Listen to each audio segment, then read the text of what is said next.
guys, Blake with Gun Depot. I'm here with Mike from Full Conceal.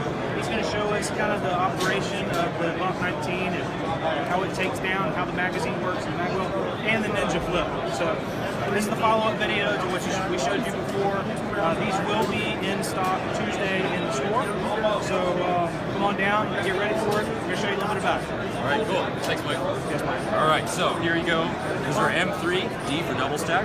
So you can see here, there's about the footprint of a cell phone. This is an iPhone here, no case. So how this indexes is it automatically indexes in.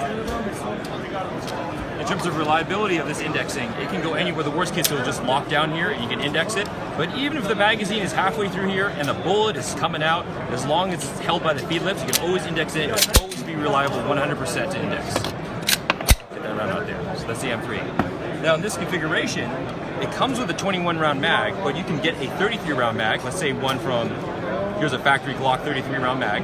You can safely have one in the chamber. And in this configuration, you can pass that point, and now you can see that this same phone is really not that much longer here. Maybe about an inch, right? So let's take this and stick this in my pocket. So here you go. This is the footprint that you get in your pocket. And this is my deployment. Round in the chamber, ready to go.